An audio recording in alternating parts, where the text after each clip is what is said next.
সুপ্রিয় দর্শক বন্ধুদের আমার রান্নাঘরে সুস্বাগতম। কথা দিয়েছিলাম বিভিন্ন রকমের ভুনা খিচুড়ি তৈরি করে দেখাবো। আজ তাই কথা রাখতে চলে এসেছি। আজ করে দেখাবো খাসির মাংসের ভুনা খিচুড়ি। নতুন রাঁধুনিদের জন্য রান্নাটি আমি খুব সহজভাবে করে দেখিয়েছি। আশা করছি বুঝতে কোনো অসুবিধা হবে না। তো চলুন চলে যাই মূল রান্নায়। যদি রেসিপিটি ভালো লাগে তাহলে লাইক, শেয়ার ও সাবস্ক্রাইব করতে ভুলবেন না। আমি 1.25 কাপ মুগ ডাল নিয়েছি ও 1/2 কাপ মসুর ডাল নিয়েছি। আপনারা চাইলে এখানে ছোলার ডালও ব্যবহার করতে পারেন, তবে আমি 2 ধরনের ডাল দিয়ে আজকের এই খিচুড়িটি তৈরি করব। প্রথমে মুগ ডালকে শুকনো খোলায় হালকা একটু লালচে করে ভেজে ভালো করে ধুয়ে 10 মিনিটের মতো ভিজিয়ে রাখবো। তারপর পানি ছেঁকে তুলে নেব। মসুর ডালকেও ভালো করে ধুয়ে নেব, তবে এটাকে ভিজিয়ে রাখবার দরকার নেই। 1 কাপ ও 1/3 কাপ চিনি গুঁড়া চাল নেব। এটাকে খুব ভালো করে পানি বদলে বদলে ধুয়ে তুলে রাখবো, ভিজিয়ে রাখবার কোনো দরকার নেই। আমি রান্নাটি করব খাসির মাংস দিয়ে। আমি অল্প পরিমাণ খাসি মাংস দিয়ে রান্নাটি করছি, সেই অনুপাতে মশলাও ব্যবহার করেছি। চাল ডাল সব মিলিয়ে 2.5 কাপ হয়েছে। আমি খাসির মাংস নিয়েছি 1/2 কেজি। মাংসটাকে খুব ভালো করে আগে থেকেই ধুয়ে রেখেছি। এবারে চলে যাব মূল রান্নায়, তবে তার আগে একটি মশলা বানিয়ে নেব। আপনি চাইলে শিলপাটায় করে নিতে পারেন, তবে আমি মিক্সিতে দিয়ে করে নিচ্ছি। এখানে আছে 4-5টি কাজু, 1 টেবিল চামচ পোস্ত, 2টো কাঁচামরিচ ও 4টি ছোট এলাচ। আমি চুলায় একটি ননস্টিকের কড়াই চাপিয়ে 1/2 কাপ সর্ষের তেল গরম করে নিচ্ছি। আপনি চাইলে সাদা তেল দিয়েও রান্নাটি করতে পারবেন, তবে সর্ষের তেলে এই খিচুড়িটা খেতে বেশি সুস্বাদু হয়। দিয়ে দেব কিছু আস্ত গরম মশলা। এখানে আছে 2টি তেজপাতা, 4টি ছোট টুকরো দারুচিনি, 4-5টি লবঙ্গ, 4-5টি ছোট এলাচ ও 1/2 চা চামচ কালো গোলমরিচ। যখন গরম মশলার সুন্দর সুগন্ধ বের হবে ওই পর্যায়ে আমি পেঁয়াজ কুচি দিয়ে দেব। আমি এখানে 2টো মিডিয়াম সাইজের পেঁয়াজ কুচি নিয়েছি। পেঁয়াজটাকে হালকা বাদামি করে ভেজে নিয়ে এর মধ্যে মাংস টুকরোগুলো দিয়ে দেব এবং ভালো করে কষিয়ে নেব। চুলার আঁচটাকে মিডিয়াম হিটে রাখবো। 4-5 মিনিট মতো ভালো করে তেল ও মশলার সাথে মাংসটাকে কষিয়ে নেবার পর এর মধ্যে আমি একে একে বাটা মশলাগুলো দিয়ে দেব। আমি সমস্ত বাটা মশলাগুলো একবারেই দেব, অর্থাৎ চাল ডাল ও মাংসের পরিমাণে একবারেই সমস্ত মশলাগুলো দিয়ে দেব, শুধু লবণটা বাদ দিয়ে। দিয়ে দেব 2 টেবিল চামচ আদা বাটা, 2 টেবিল চামচ রসুন বাটা ও 3 টেবিল চামচ পেঁয়াজ বাটা। ভালো করে মাংসের সাথে কষিয়ে নেব। বাটা মশলাগুলো দিয়ে দেবার পর মাংসটাকে খুব ভালো করে কষিয়ে নিতে হবে। যখন আদা রসুন ও পেঁয়াজের কাঁচা গন্ধ চলে যাবে ওই পর্যায়ে দিয়ে দেব 1/2 টেবিল চামচ লবণ এবং বাকি মশলাগুলো এর মধ্যে দিয়ে দেব। আমি পরে আরও একটু লবণ ব্যবহার করব। আপাতত শুধু মাংসের জন্য 1/2 টেবিল চামচ লবণ ব্যবহার করেছি। আপনারা আপনাদের স্বাদ অনুযায়ী লবণটা ব্যবহার করুন।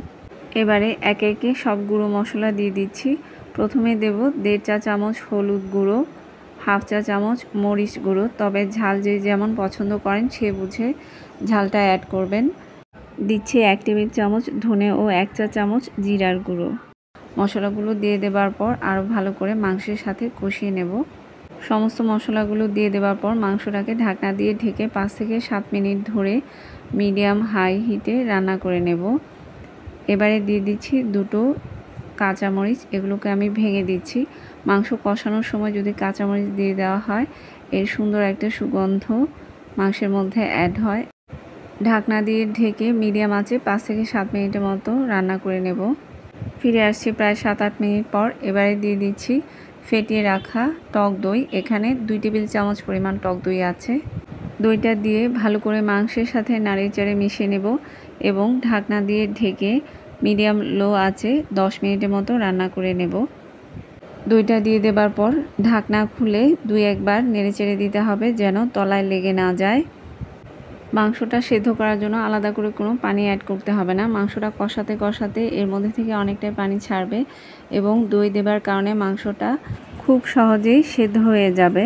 এর জন্য আলাদা করে কোনো পানি দিতে হবে না, তবে মশলা দেবার পরে বাটি ধুয়ে অল্প একটু গরম পানি দেওয়া যেতে পারে। প্রায় 30 মিনিটের মতো রান্না হয়ে যাবার পর ঢাকনাটা খুলে এতে বানিয়ে রাখা সেই মশলা পেস্টটা দিয়ে দিচ্ছি, অর্থাৎ কাজু ও পোস্ত বাটা, সাথে রয়েছে কাঁচামরিচ ও 4টি এলাচ। বেটে নেবার পর মেপে নিয়েছি। এখানে 2 টেবিল চামচ পরিমাণ কাজু ও পোস্ত বাটা রয়েছে। ঢাকনা দিয়ে ঢেকে আরও 5 থেকে 7 মিনিটের মতো রান্না করে নিচ্ছি। মাংসটা সুসেদ্ধ হয়ে গিয়েছে। এবার ঢাকনা খুলে 1 চামচ গরম মশলা গুঁড়ো দিয়ে দিচ্ছি। নাড়িয়ে চাড়িয়ে ভালো করে মিশিয়ে ঢাকনা দিয়ে ঢেকে মাত্র 2 মিনিটের মতো রাখবো। এরপরে আমি একটা একটা করে মাংস কড়াই থেকে তুলে আলাদা করে রাখবো। আমি কড়াইতে যে অবশিষ্ট মশলাটুকু থাকবে এর মধ্যেই চাল ডাল ভালো করে কষিয়ে নেব। তবে কেউ চাইলে চাল ডাল আলাদা করে তেলে পেঁয়াজ ও গরম মশলা দিয়ে ভেজে নিতে পারেন। আমি আজকে এইভাবেই খিচুড়িটা তৈরি করব। মাংসটা আলাদা করে তুলে রাখবো, যতটা সম্ভব মশলাটা কড়াইয়ের মধ্যে রেখে তারপরে এর মধ্যে সবটুকু চাল ডাল দিয়ে দেব।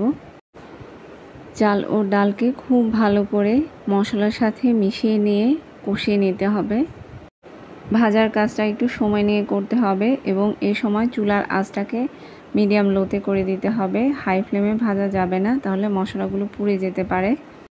চুলার আঁচটাকে মিডিয়াম লোতে করে দিয়ে চাল ডালকে প্রায় 7 থেকে 8 মিনিটের মতো ভেজে নিতে হবে।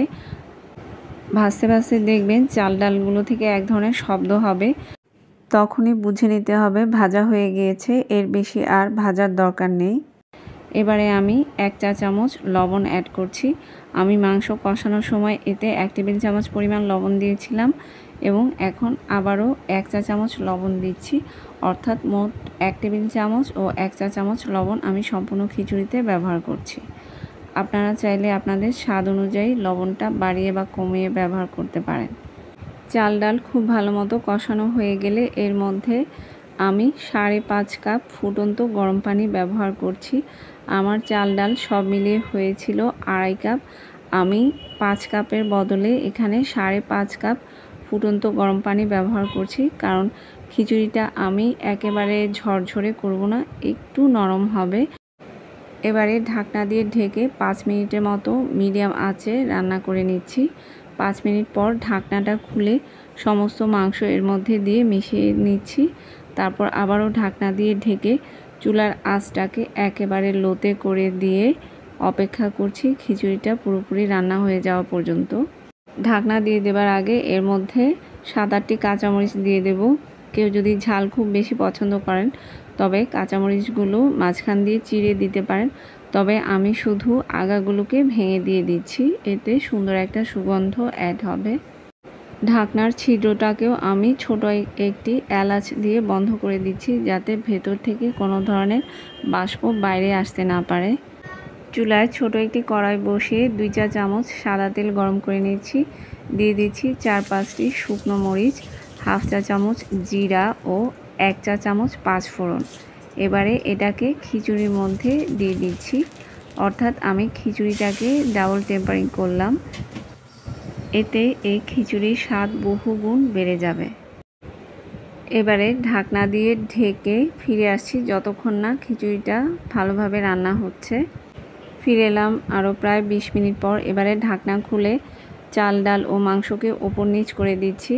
ওপর থেকে কিছু বেরেস্তা ছড়িয়ে দিচ্ছি এবং আবারও চামচের সাহায্যে নাড়িয়ে চাড়িয়ে মিশিয়ে দিচ্ছি এবং সবার উপরে আরও কিছু বেরেস্তা ও 1 চা চামচ ঘি দিয়ে ঢাকনা দিয়ে ঢেকে এটাকে দমে আরও 10 মিনিট মতো রান্না করে নিলেই হয়ে যাবে আজকের খাসির মাংস দিয়ে চমৎকার ভুনা খিচুড়ি। আমি গরম গরম ইলিশ ভাজা দিয়ে খিচুড়িটা পরিবেশন করছি, তবে এটা খেতে এতটাই সুস্বাদু যে এর সাথে অন্য কোনো কিছুরই প্রয়োজন পড়বে না। তবে চাইলে আপনি ডিম ভুনা, বেগুন ভাজা, আচার বা সালাদ দিয়ে পরিবেশন করতে পারেন। আশা করছি রেসিপিটি দর্শক বন্ধুদের সামনে খুব সহজভাবে উপস্থাপন করতে পেরেছি। ভালো লাগলে রেসিপিটি বন্ধুদের মধ্যে বেশি বেশি করে শেয়ার করুন। মজার এবং সুস্বাদু এরকম আরও অনেক রেসিপি শিখে নিতে চ্যানেলটিকে সাবস্ক্রাইব করে সঙ্গেই থাকুন। ভালো থাকবেন বন্ধুরা, ধন্যবাদ।